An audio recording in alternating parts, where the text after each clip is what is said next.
On today's episode of the Glue Guys, we're going to talk about wins, dubs, Mikal Bridges, dancing on the graves of Kyrie and KD. A little bit, just a little jig, just the last vestiges from your boy. Gotta do it. Gotta be done. A St. Patrick's Day jig, and hey, we're previewing some playoff matchups. We're looking ahead a little bit because Is that crazy? I'm a little buzzed about this team. I'm a little not. Anyways, yeah. Don't get too buzzed. Let's get into the show.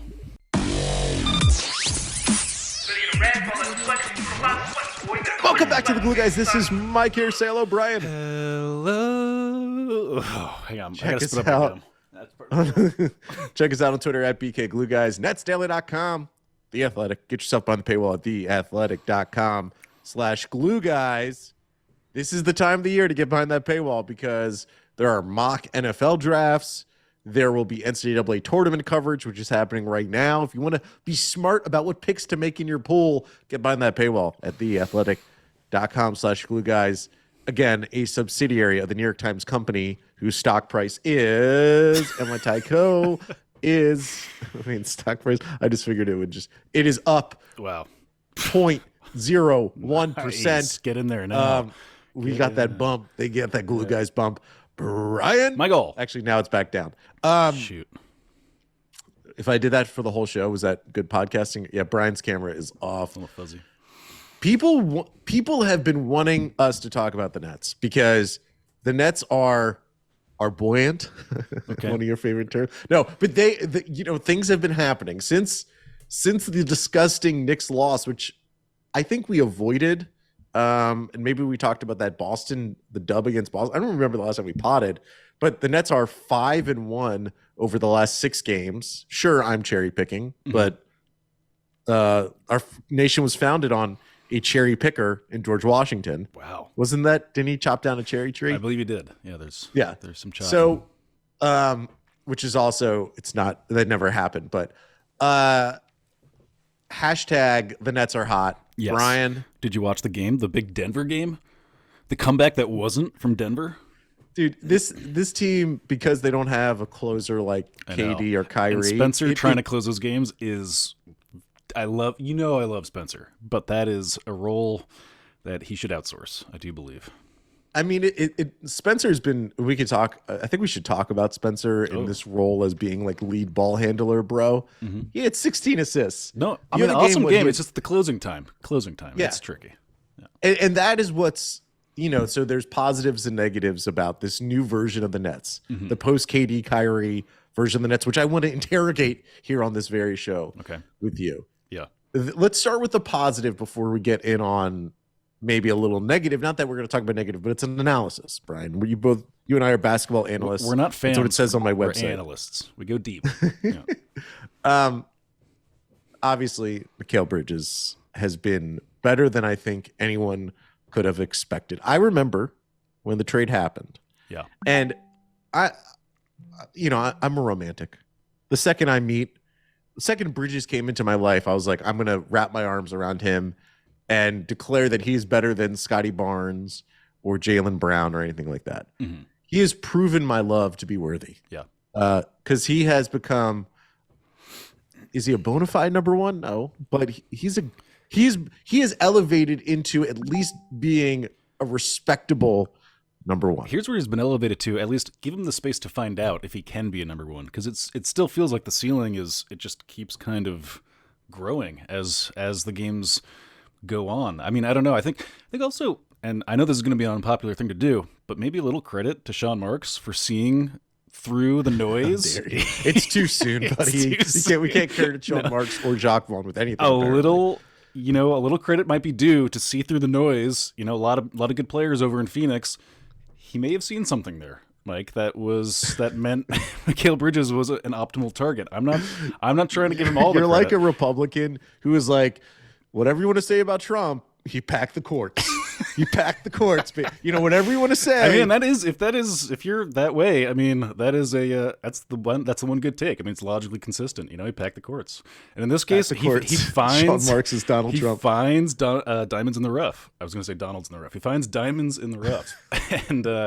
And I don't know. I mean, I think I'm open to the idea that, like, if we just give him a little bit more space, like, I'm not going to start doubting Mikal Bridges now. There's no room for doubt for me. I mean, whether he's a first 1A, kind of superstar, like, I don't know. It remains to be seen is kind of a crazy thing to say. The place I'm at with him is that he's already a malleable scoring wing. Yes. Meaning that, so even if, like, let's say the Nets go star hunting again and they say everyone on the roster's off limits except for Bridges. Yeah. So I think ultimately Bridges is going to settle in as a pretty good number 2 because he's not really like a guy who can get you like 7-8 assists a game from the wing position. Fair. But he has proven some certain very important things. He's not truly a ball handler, and that's why we have to rely on Spencer Dinwiddie at the end of games to make something happen. But there's something important to point out with him. Okay, so there's this archetype of the role player, super talented role player getting traded and then exploding. Yeah. James Harden from Thunder to the Rockets, Shai Gilgeous-Alexander from the Clippers to the Thunder, though that's been a pretty long period of time with which that has happened. Yeah. The difference between those two guys and Bridges is that those two guys, one where I think were younger when they got to their new team, and also even on their old teams, they were ball handlers. They were somewhat explosive guards. I mean, even Shai at that young age when he was with the Clippers, he was like running the show ostensibly with the Clippers at that time. Mm-hmm. Bridges was a fourth option in Phoenix. Let's call it what it is. Fourth option. It was CP3 having the ball as he should. It was Devin Booker ISOs. It was Ayton down low getting his touches. And then it was Bridges in the corner shooting threes. Yeah. And Bridges in that offense was like there was no ball handling to be had. There was no times when he really had to put up a bad shot, right? I mean I know there were times, but if he's on the floor with Booker's taking those bad shots, right? And he deserves to.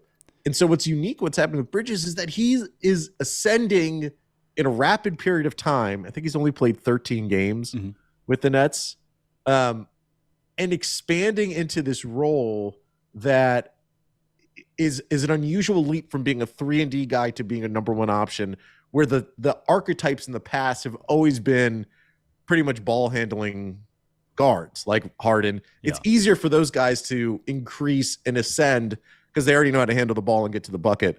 Where Bridges is doing, he's doing some mid-range stuff, which he probably never got to really do in Phoenix. He is being more aggressive. In fact, this game against the Nuggets was not really one of his best games from the floor, but he still got 9 free throw attempts, and a guy is that good as a free throw shooter. It is something to be buoyed by, Brian. Get buoyed. We should be buoys out there. Yeah. We should be playing the buoys. I wanted to mention, we don't have to do it now, but I did want to mention that your guy, Nerlens, Noel, is a part of the team now, Mike. We haven't potted in a while. We got to like knock some dust off of these takes, but he played some minutes. Do you like it? I mean, I just feel like that's one of your guys. Just like any kind of like waiver wire. A waiver wire center is really that's cream of the crop for Mike Smells. If I could just have a pod about waiver wire centers and centers in the G League who get 3 blocks a game, and I'm going to be like, that's the next Dikembe Mutombo. That'd be my dream pod. I know the listenership would be. It's a good pod. Like maybe Matt Brooks and myself, but that's where I would want to live. The funny thing about, I tweeted this out at the time, and can I ask to pivot off Nerlens Noel for a second? And again, I want to talk more about Dorian Finney-Smith, Spencer Dinwiddie. I tweeted out something last night that people hated. Oh, you did? People absolutely hated what I said. What did you say? Okay, so the Nets have this great win against the Nuggets. Oh, gosh. And I did say other stuff before I tweeted this out, but I said, I hate to do this. I should just enjoy the moment. But this team is the perfect Ben Simmons team. If Ben Simmons was who he used to be, the fact that... And you added that as part of the tweet, if Ben Simmons is I said if this was old Ben Simmons, people didn't even want to hear about it because people don't want to hear about Ben Simmons anymore. True. And you bring up Nerlens Noel, it's like the second they signed him, I had tweeted out essentially, like where's Ben Simmons going to play if Nerlens Noel is like getting minutes? The backup, because I think Nerlens Noel probably had some market, even though he's not like amazing, but there's probably some level of like contenders really wanted him, and the Nets probably promised some level of opportunity. Yeah. is Ben Simmons coming back? Is this like everything that they're saying? We're not shutting him down. We're getting closer and closer to we're shutting him down time. It appears to be a quiet shutdown. It does not a you've heard of quiet quitting. This is the quiet shutdown. Yeah, I get the sense.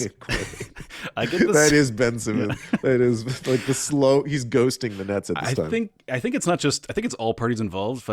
If I could assume something, and maybe this is out of pocket, but I think Jacques Vaughn does not like Ben Simmons. I think Jacques Vaughn, especially in this kind of moment right now, a lot of what we're living and dying on is effort, and Ben Simmons does not pass the sniff test effort-wise on a nightly basis. And I think that's the thing that really gets under Jacques Vaughn's skin, if I could guess. And this is really, it's not based on any real evidence at all. Truly, just crazy reporting here. But, also Jacques Vaughn literally said when Ben Simmons was playing, he essentially was like, it's really tough to have Ben Simmons on the floor. yeah. He did have a press conference about don't expect to see much Ben Simmons because he sucks and I hate him. If we don't have another big, it's pretty hard to protect the rim because that's like Ben Simmons, while he could be a small ball 5, doesn't protect the rim. It's just he's not equipped to do that. Yeah. And when there is another big on the floor who's like Nick Claxton, and if it's Dorian Finney-Smith, Nick Claxton, and Ben Simmons, you're giving up a lot of Finney-Smith can have good shooting games. He can have bad ones. But Claxton and Simmons together is rough. And it has been rough for the entire time. I don't know. And I don't want this. We're going to have so many pods about what to do with Ben Simmons. I just what I like is that you're like, everyone hated this and didn't want to talk about it. And so now we're going to start the show with it. Because I feel like I have to explain myself. And I just want people to picture it's unfair to do. I don't know why.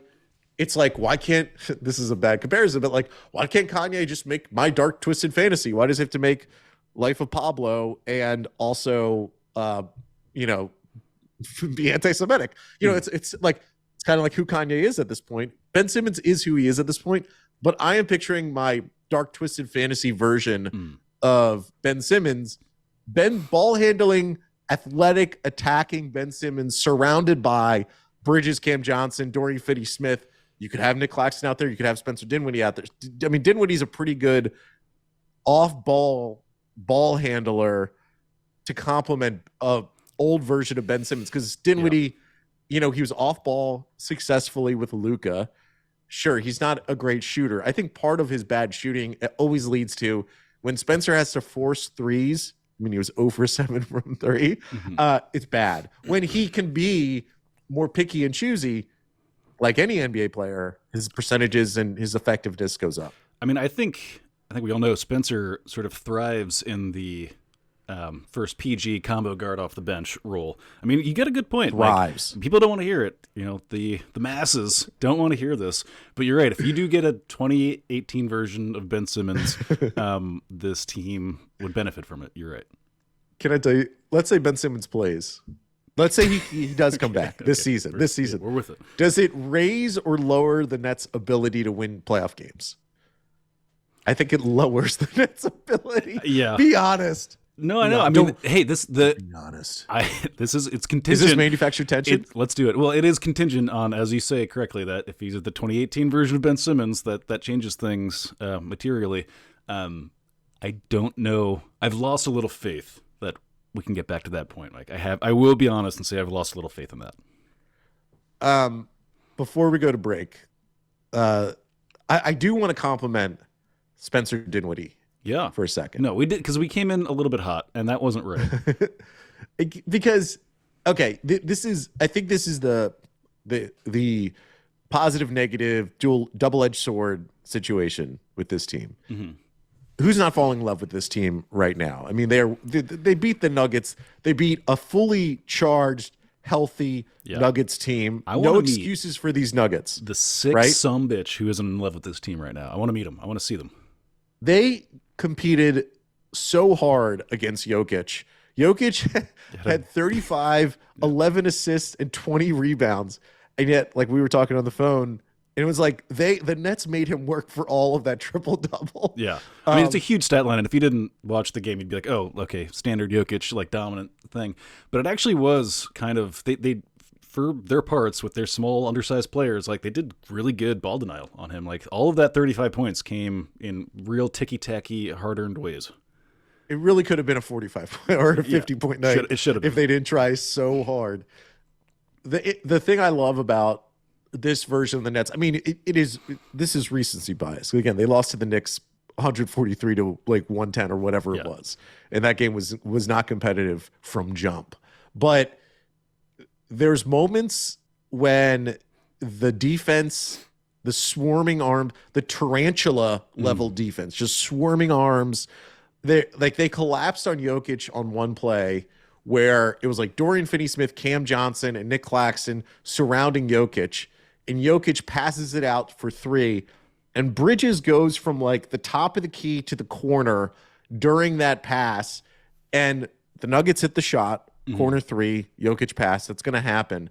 But Bridges' ability to contest that shot from the top of the key while the rest of the Nets are swarming. I mean, Dorian Finney-Smith is I know that there is negative there. And I understand it, but he is so uniquely talented in terms of length, physicality, athleticism.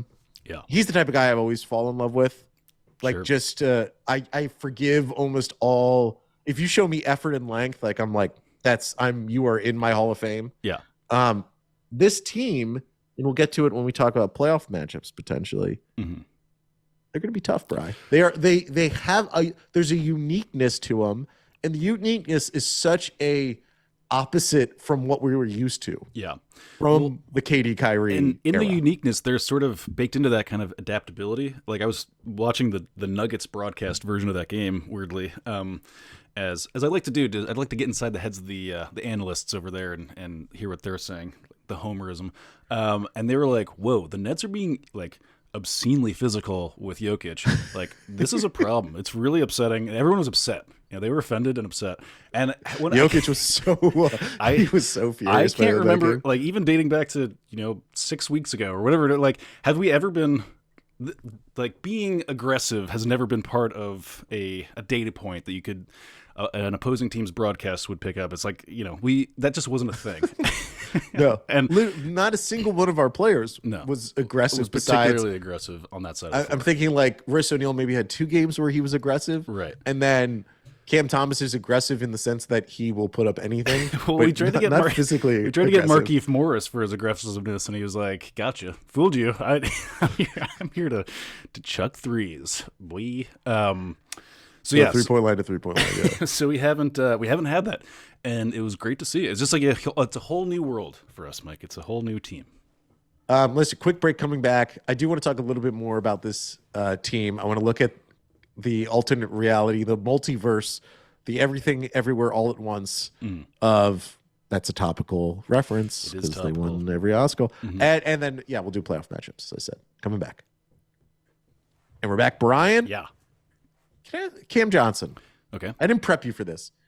I don't know how so Cam Johnson, there's a report, I think, from the New York Post, Brian Lewis over the weekend, that Cam Johnson is staring at a potentially $20 million plus deal. Like, that's what he's going to get on the market. He's a restricted free agent. Yeah. This offseason. I don't know how I feel about him yet. Bridges, I'm in love with. Yeah. I want to buy his jersey for all my kids. Cam Johnson. Yeah. I'm unsure of how committed I'm going to be to him. What is your view? What has been your scouting report on Cam? It's interesting because he has kind of flown under the radar in all of what's been happening. Because you're right, because there hasn't been like a necessarily like Cam Johnson moment, I guess, or like series of moments. But like as I look through his like box scores, and not to box score monitor, like he's been good and it's been like going well. So like, it's easy to be like, yeah, he's been like a cool stabilizing force. Obviously, he's like best buddies with Mikal Bridges, and protect the vibe at all costs. Of course, that's our new motto. That is the new motto. Yeah. Protect the vibe. I love it. And so is it worth $20 million to protect the vibe? I don't know. Could be. But yeah, in terms of like the ceiling sort of stuff of everything, not a big buyer into a very large ceiling beyond what he's shown to this point. And I don't know if that kind of salary reflects, hey, there's potential for you to have a bigger role than the one that you currently have.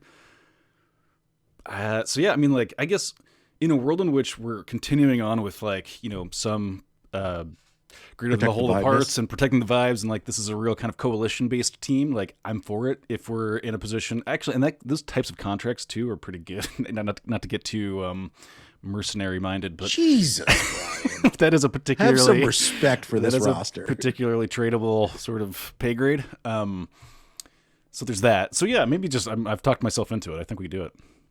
Yeah, I mean, so here's a couple of reference points.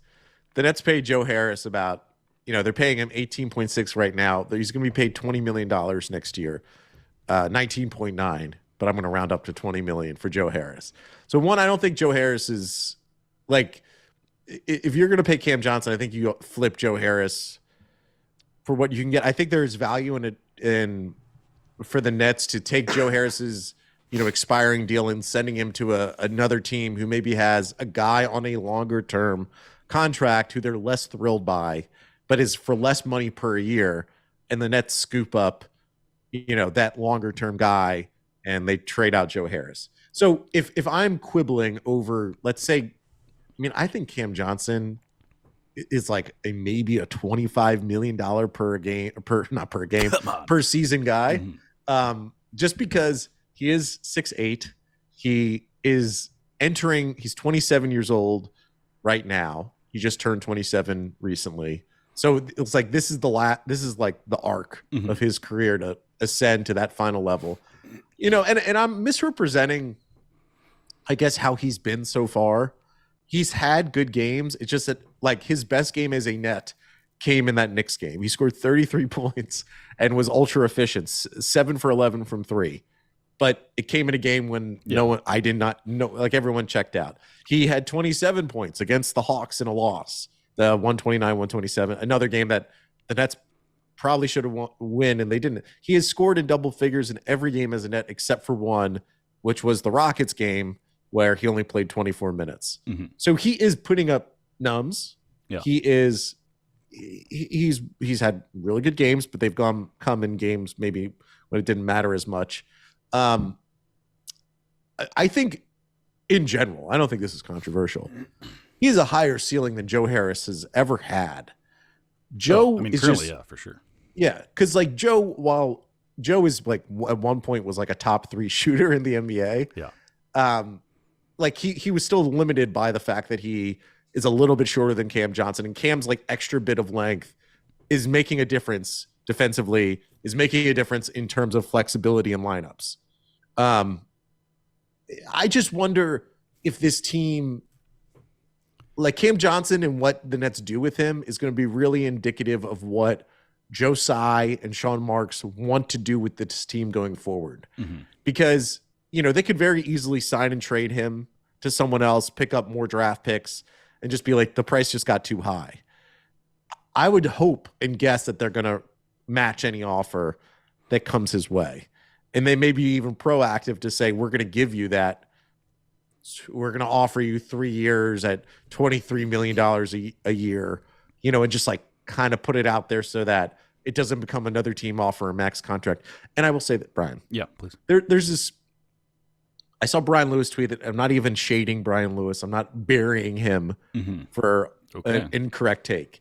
But there's this belief that NBA GMs want to go after Sean Marks and his restricted free agents for how Sean Marks, when the Nets were rebuilding, lavished restricted free agents with max mm-hmm. contract offers and all this stuff. Yeah. Think of Tyler Johnson with Miami, Alan Crabb in Portland. Huge get. And Otto Porter with the Wizards. Yeah. Right? And there may have been one more. Man, we wanted Otto Porter something bad in those years.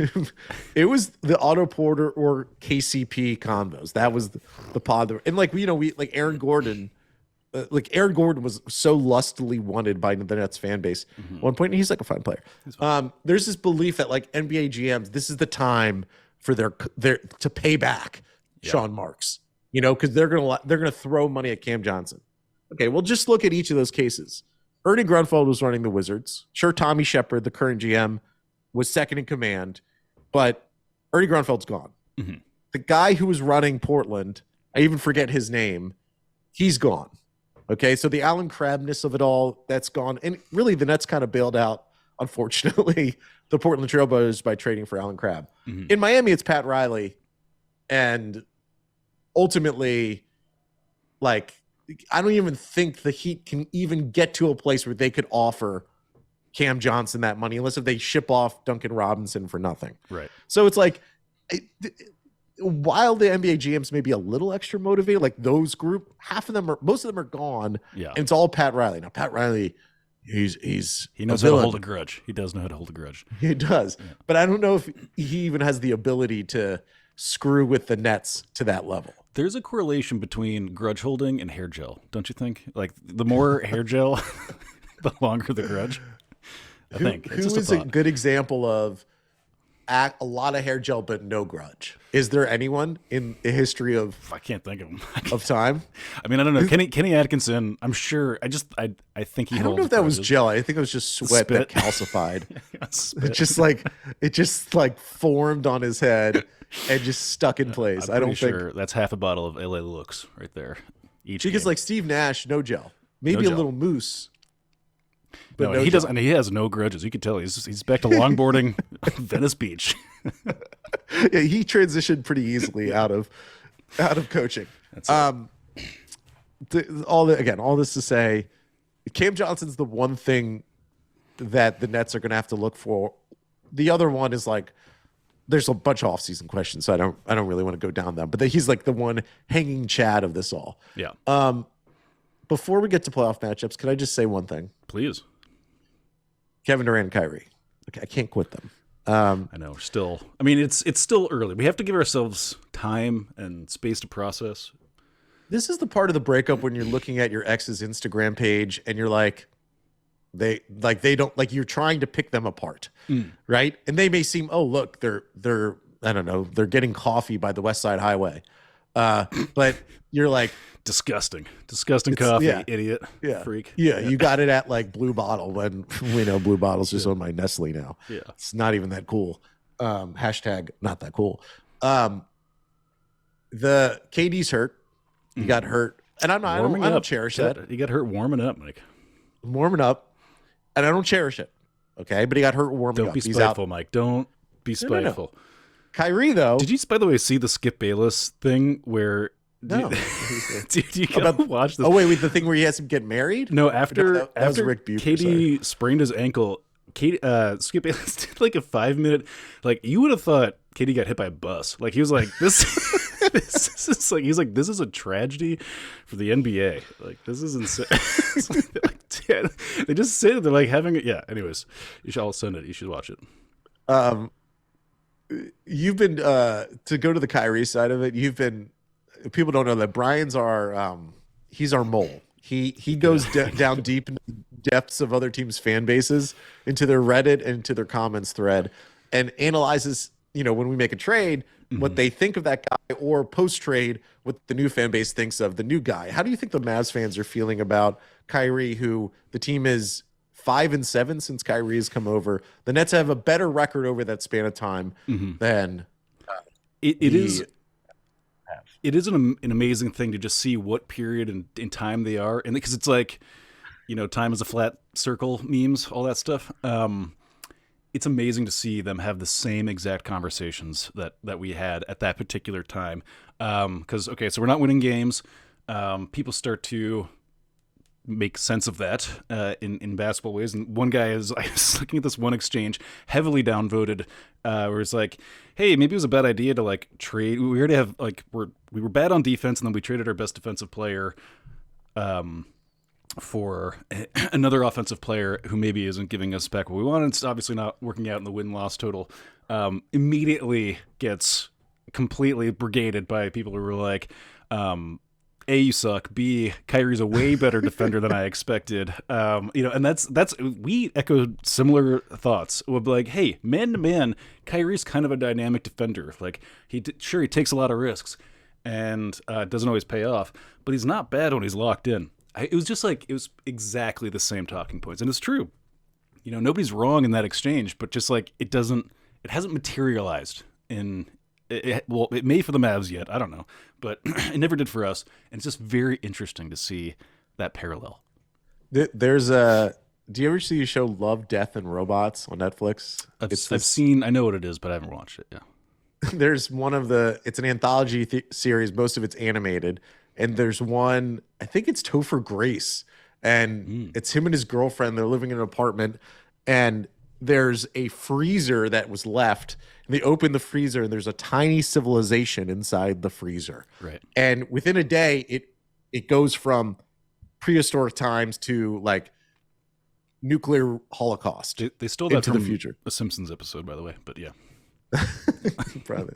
And it's like the Nets fan base is like Topher Grace, and we're watching the evolution of the Kyrie experience for the Mavericks. We're seeing them, and they're rapidly it is so quick that they're going from elation with the trade. Wow, look at the offense, Kyrie without Luka. Wow, look at the offense, Kyrie and Luka. They're going to be unstoppable. To his defense isn't that bad. To this defense is a disaster. This team is a disaster. No one's healthy. Kyrie has a whole Twitch session where he's talking about how people say that I'm the cancer, and how he literally called reporters the old bitter reporters. They only see me 3 hours in a day, and they judge me for who I am throughout the rest of the 21 hours. Yeah. And it's like, I was like, I miss that Kyrie. Yeah. I miss him so much.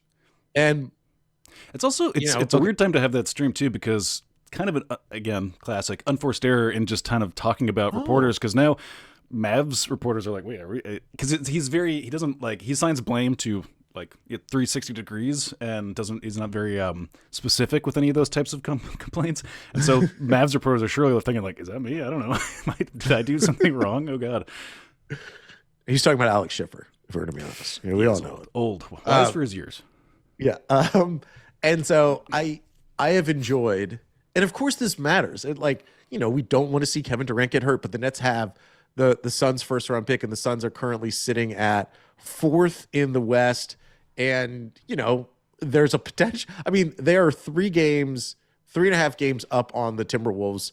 Timberwolves are the 7th seed. Now, it would be pretty drastic if the Suns dropped all the way to the play-in tournament, but it is not impossible to think that they could fall to the 6th seed or whatever and then face the Grizzlies in the first round. But who knows what the Grizzlies are going to be. Anyway, so more importantly for the Mavericks are just a 500 team right now. And they have the potential. They are a game up on the Lakers, who the Lakers are the 11th seed, and they're a game up on the Pelicans, who are the 11th seed. There is potential for the Mavericks not to make the playoffs. Mm-hmm. The Nets do not have their first round pick. What the Nets do have is their 2029 pick. And everyone knows that if this team explodes and implodes, Luka may be out of there. And that 2029 pick immediately becomes one of the most valuable future draft picks any team could have. Mm-hmm. So things to monitor. Yes. Brian, should we do just like light playoff thoughts? I'm into it. I mean, heck, I'm a believer now, Mike. You've got me believing. Here's where the Nets are. Okay. They are the 5th seed right now, tied with the Knicks. They have a slight advantage over the Knicks because the Nets are 39-29, and the Knicks are 40-30. So from a win percentage, the Nets are slightly better by 0.003%. Or is that not percent, but whatever. Percent. By 3,000, yeah. And so they are the 5th. The Knicks are the 6th. They're securely 3.5 games over the Heat. The Heat are the 7th seed. The Nets are also 3 games behind the Cavaliers, who are the 4th seed. Mm-hmm. So the Nets are going to probably settle in somewhere between 5th and 6th, right? Here's who the potential matchups could be. Cleveland Cavaliers are 5th. The Nets or the Cleveland Cavaliers are 4th. The Nets are 5th. So that is the projected matchup right now. If the Nets slip down to 6th, they could either play the 76ers, who are the 3 seed, or the Boston Celtics, who have been a little shaky, and the 76ers are on a win streak. The Celtics are the 2 seed. Now I ask you, Brian, and it could be the Milwaukee Bucks, but the Milwaukee Bucks are a game and a half on top of the top seed, and it'd be hard to envision them slipping all the way down to the 3 seed. Between the Celtics, 76ers, and Cavs, I'm not asking for deep analytics here. Give me your ranking. Give me your ranking of those teams. I mean, I have PTSD from the Celtics series last year. Interesting. I have PTSD from just watching Joel Embiid ever, which gives me, it really is traumatic for me. I've grown to hate the 76ers, just that style. James Harden, like I was permissive of it on our team, obviously, because I'm a homer, and more permissive of it on the Rockets because he was the only person that was just constantly trolling for fouls the entire game. But the combination of him and Joel Embiid is insufferable. It is so painful to watch that team. So for optics reasons and superficial reasons like that, maybe avoid them. I haven't watched a ton of Cavaliers games, but just knowing what I know about Celtics and 76ers, I'm almost opting for whatever that looks like over those two things. I know the Celtics have been waffling lately, but there's just such a big body of evidence to suggest that they can tune it up when they need to pretty quickly. So I think the Cavs are definitively the team you most want to see. That's what I'm saying. Yeah. Is that what you're saying? Yeah. That's what you're saying. Yeah. And I agree with that. I mean, it's pretty clear that they are. I don't want to even be a hot take. Like I'm going to zig while everyone else is zagging. They are still ultimately the most inexperienced of those 3 teams. They have weaknesses, bigger weaknesses than the other ones. Of course, they're very good. They have a tremendous backcourt. But because most of their scoring is going to come from the backcourt, the Nets are uniquely suited to muck things up for perimeter players. And there's really like Jared Allen can dunk, right? Evan Mobley's good. Yeah. There's plenty of good to like about them. They're easily number 1. I may regret this statement, but I would rather see the Celtics than the 76ers because with the current roster the Nets have, with the wings and the length, the Celtics bulk of their scoring, true, Jalen and Jason. And if there's any team in the NBA now suited to stop wing scoring, it is the Nets.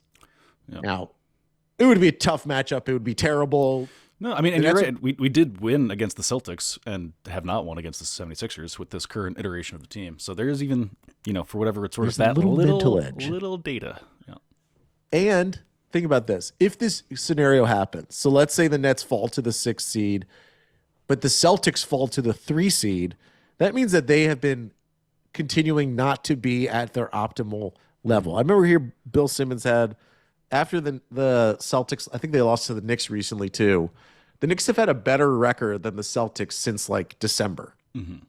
Since this end, I think it's the start or end of December.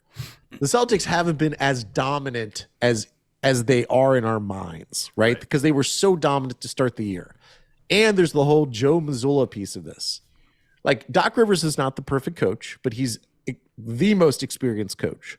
Joe Mazzulla was unheard of as of a year ago, and now is leading a team that may win the NBA championship.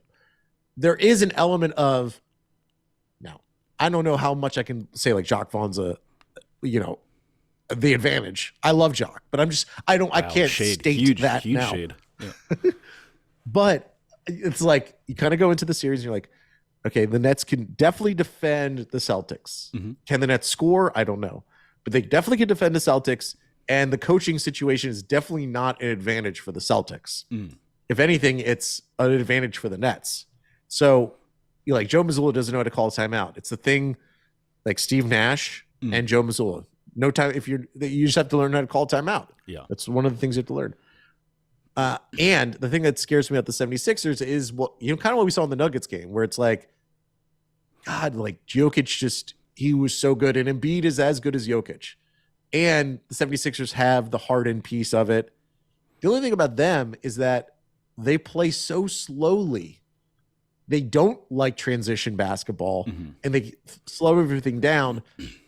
That does play a little bit into the Nets' hands because the Nets, do like to push it in transition. The Nets do like to defend in the half court. The Nets are very effective with this new roster in defending in the half court. That it's like, the 76ers, it's going to be hard for them to get buckets unless if Embiid is like just MVP dude. So you've talked me into it, Mike. I think your reasoning is good. Do you agree with me? Yeah, I kind of do. I mean, just in the wing defense versus wing offense qualifier alone, I think that's a I mean, and again, just watching the 76ers, just having Joel Embiid do that just out of the post, game in, game out, it's toxic, and I don't like it, and I don't want it. Let me ask you this, Path, just real quick. Current path, I'm just looking at them, like when the Nets getting to the NBA Finals. Would you rather play the Cavs and Bucks or the Celtics and 76ers? You know what I mean? Like I do want to beat the Cavs. I want to dodge the Bucks, I will say, if I can. I think the Bucks you would rather the path of the Celtics and 76ers? If I have to choose the combo? You know what I'm saying? Like first round would be the Cavs or the 76ers. Then the next round, if you played the 76ers and you beat them magically. I mean, here's what you're asking. Do you want to – because I think of the two – do you want to play the Bucks in the second round or the third, basically?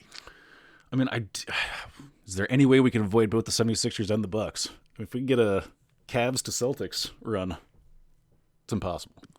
It is that. I mean, that is possible because the Celtics. I mean, they're a game and a half back from the Bucks. It's not impossible that's going to happen over the next. I mean, what is there like? 15 games left in the season or whatever it is. We're going to be talking about the playoffs here soon, Mike. I mean, we're on a little bit of a winning streak here. I mean, not really, but we're picking and choosing 5-1 winning streak. God, that a gentleman's winning streak. Yeah. Well, when we talk about this, and like I'm getting excited thinking about the possibility of Cavs and then the Celtics, like we're being very reasonable. Like ultimately, the odds are going to be that the Nets don't make it out of the first round of the playoffs. But if you're trying to lay out the best scenario, and NBA playoffs are so much about matchups. Like there's been teams that we think are juggernauts that get upset in the playoffs because of a bad matchup. The Nets are a bad matchup team for certain teams. If you rely on perimeter wing scoring, the Nets have the ability to stop you. Now, again, can the Nets put up the offense? Yeah. Good thing is that I think they're going to be a high variance team in terms of 3-point shooting because, I mean, they can like Bridges is a good 3-point shooter. Cam's a good 3-point shooter. Dorian Finney-Smith, he could have a couple of games where he goes 5 for 7 like he did against the Nuggets. Seth Curry, Joe Harris, like there are Spencer if he hits threes. Yeah. And to that point, like I don't know how much you can actually do this or like say that this is something that you put on the matchup sheet as you're doing analysis, but like on the outskirts of this, and we've talked about this before, it's like the injury report dynamic of the thing is very much in our favor for pretty much any of these matchups, not just because our roster is so like sort of weirdly immune to injury at the moment. Just like that's part of like Mikal Bridges. Now, I don't want to jinx anything. I'm going to put this in a whisper. I should whisper this in a bottle and bury it. But if Bridges gets hurt, a guy who played 360 games in a row, this Nets training staff may need a little peek at. God doesn't like it. The Nets training staff may need a little peek under the hood. Yeah, I'll just say that. Fair enough. And then also combine that with the fact that like our depth is just so we scale horizontally, as they say in the biz, Mike. We just don't have like such inflection points. Like our roles overlap very neatly. There's not like, hey, if we're out Kyrie or KD or any of the many of the third stars that have joined us, it's just not a real game, and we may as well not play it. That dynamic is out the door, kicked to the curb, Mike. Done with it. Let's get out of here. I'm fired up. Yeah. I'm honestly fired up now. Yeah, we did it. We did our 45 minutes. Get us out of here. I'm not even pretending. I'm not pretending it's going to be a championship run. I'm just saying I think the Nets, from what they were 2 weeks ago, left for dead. People are calling for everyone to get fired, and Joe Sidas helped the team. I do think there's that rough sketch of a spoiler potential, and if this team does win in the first round, it would be better than what they did last year with KD and Kyrie. Say it with I think that's important. Check us out on Twitter at BKGlueGuys, netsdaily.com. Time to get behind that paywall. theathletic.com/glueguys. Now. And thank you all for listening. We'll be back as soon as we can. Bye. Bye.